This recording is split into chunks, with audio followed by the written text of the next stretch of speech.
G'day, Keithy here. Thank you for joining me for part 3. So you've now seen some preliminary wiring. I've got the unit installed in the dash. I've got the master control unit for the Thermofan up underneath the dash. So that's all nicely tucked away in there and safe from everything. What we're going to do this time, I'm going to show you a little bit more about the Thermofan before I actually put it in for a final installation. And then we're going to install it and have a bit of a look around and see what it's all about. So this is it, it's trimmed down and it fits in there. I've got the radiator out at the moment.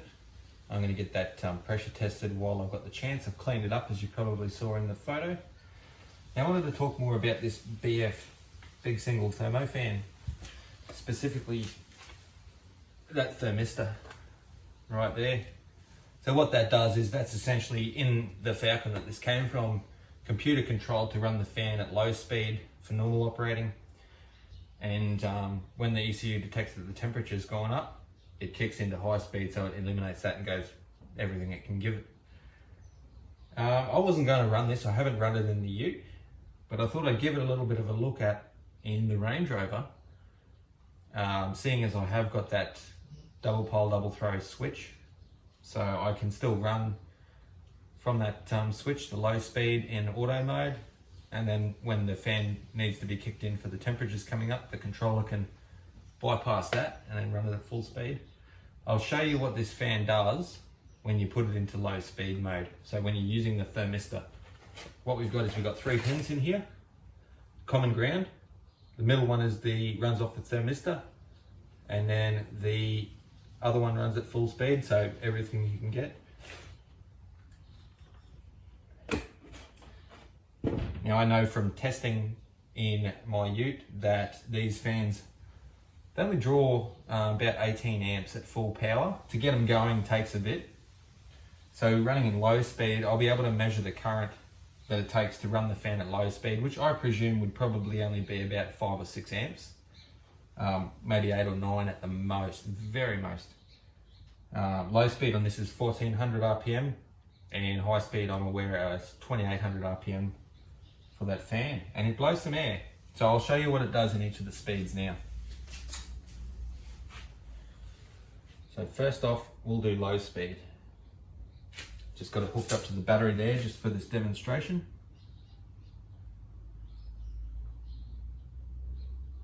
So low speed. Blowing some air, very good. And I'll go high speed.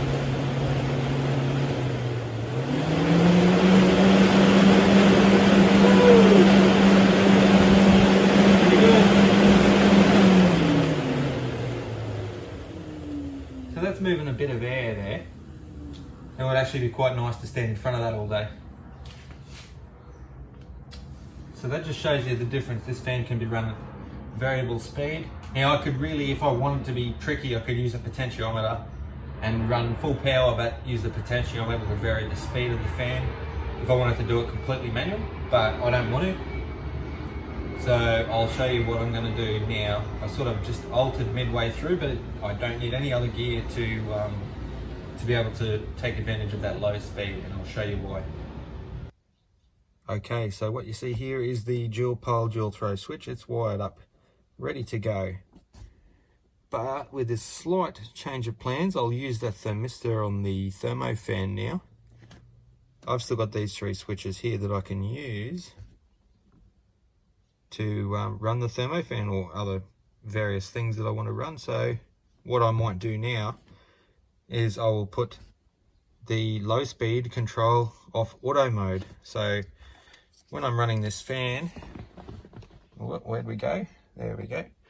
When I run the fan like that, in auto mode, I'll have it so that the wire comes out on this one, the unused side, and constantly feeds the Thermofan at low speed.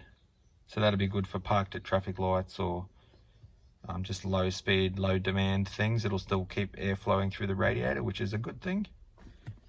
So that's what I'm going to do now. And the good thing about having this dual pole, dual throw switch means that I can do that and I don't need any extra parts. I'm not going to need to put another switch in to make that happen.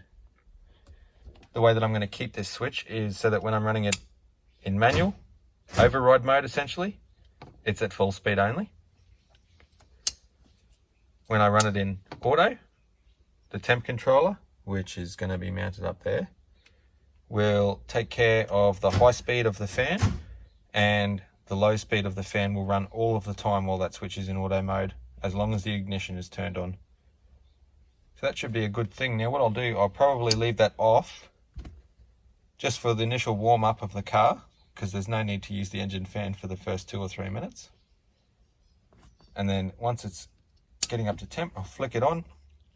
Low speed will run all of the time, and the controller will take care of the fan speed. And I'll do some testing around this. You're going to see a lot of testing to see if I can run without the fan at all in various circumstances.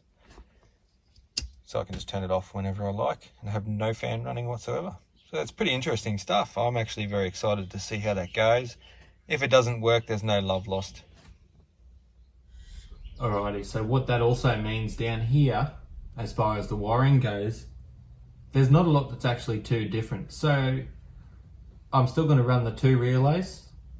I will need to buy 1 extra fuse for the low speed power to the fan, and that's no biggie. So that's really good news. I just need to buy 1 more fuse. All of the mounting in here is going to be pretty much the same, except now what I'm going to do is I'm going to have the auto mode and also the manual override mode off the 1 relay to feed power to the fan. And then I'm going to use the second relay, instead of being 2 full-time feeds to the fan, the second relay is going to be the part-time speed to the fan. So that's not too hard for me to do. It's just a matter of jumping 2 wires to 1 for the signal for this relay to send power to the fan permanently, full speed. And then I'm going to send the ignition low speed to this relay as a trigger for the low speed to the fan. So it's going to be very interesting. There's not a lot that's different.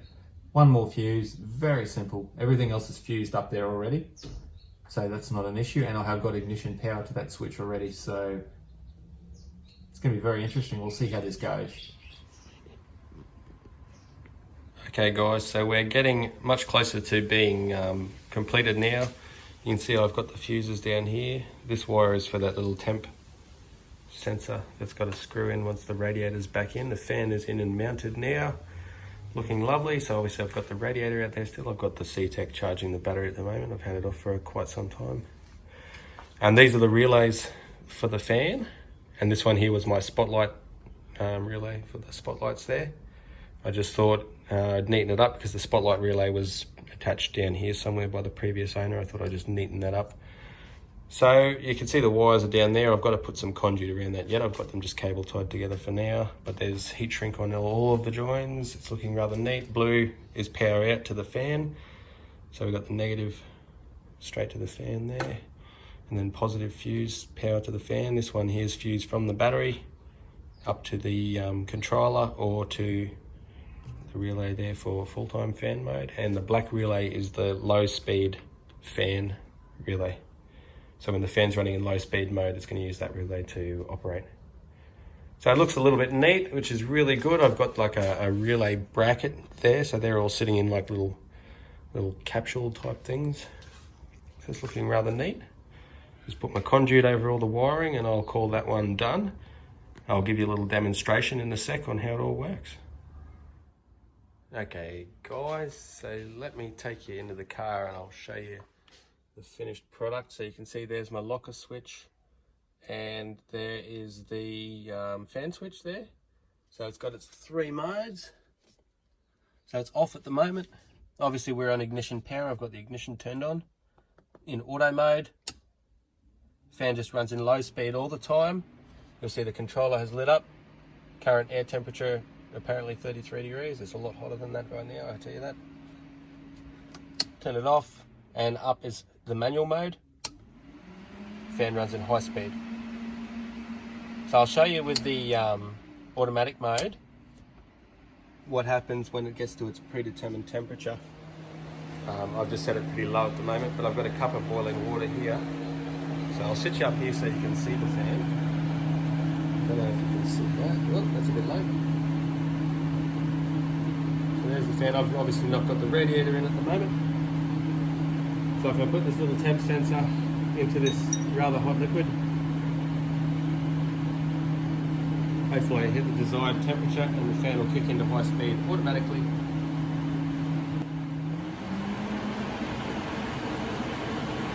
So you can see there it's kicked into high speed. If I take the little probe out of the boiling water and allow it to cool down in front of the fan, no less. The fan has gone back down to low speed. I'll go and turn that fan off and I'll explain to you what we're up to now.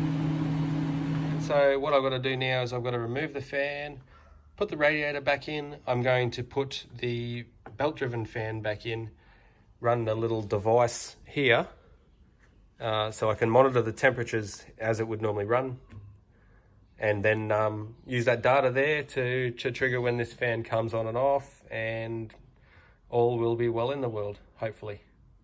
So we'll see how that goes, guys. Stick around. Alrighty, so I'm here in my Sunday best again, and it's Thermofan time.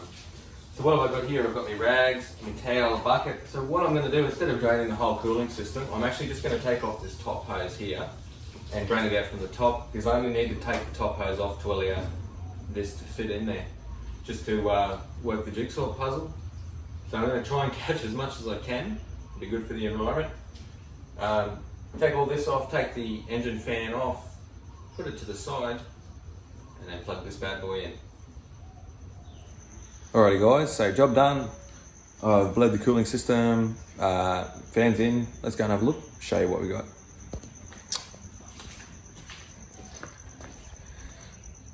So it looks quite factory here. Still got my temp sensor there. That's the plug down there for the fan itself. Up above, looks all nice and factory. Looks very neat. So you can see that there's, you know, a tiny little bit above the fan shroud that's exposed there. On the bottom it's level with the radiator, so that's not too bad. It's nice and low, and added benefit if you drive a P38, you can now take your belt off, your drive belt off, without having to remove the fan. There's heaps of room in there. Alright, so what can I surmise so far from the Thermofan change out? With the belt-driven fan, we were sitting at idle and the temperature would continually increase. I saw on that temp gauge 100 degrees at one time. Now that's pretty hot, given that we've already established that the actual engine temperature is about 7 degrees higher than what the temperature coming from here is. So 100 on this new gauge that I've installed is actually about 107 in real life, very hot. These Rover motors can take that temperature, luckily. They're designed to run hot. With this fan here, I let it warm up without the fan running at all, and then I put it to auto at about 80 degrees. And so what happened then is it would run at low speed. Running at low speed, the temperature was only just creeping up. It took about 15 minutes for it to get up to 85 degrees, and I got sick of waiting for it because I had the high speed cut in set at 90 degrees. So I turned the fan off and I let it get up to 90 degrees, and then I put it back to auto. And just sitting here idling with the bonnet closed, it brought that temperature down from 90 to 83 degrees in about a minute, if that. And then it went back to low speed mode after that and had no problems, just kept it at about 83, 84 degrees. So very happy so far, just at idle. I've checked for leaks, I've bled the system. Time to take it for a road test and see how it goes. Alrighty, so we've installed the Thermofan and we've proven it in the driveway at idle that it does the job. It kicks into high speed when it needs to, goes back to low speed when the temp is sufficient. So theoretically the next step is to get out there, put some Ks on it and see how it goes. Do a bit of road miles. Thank you very much for watching, guys, and I'll see you in part 4 of the Thermofan series.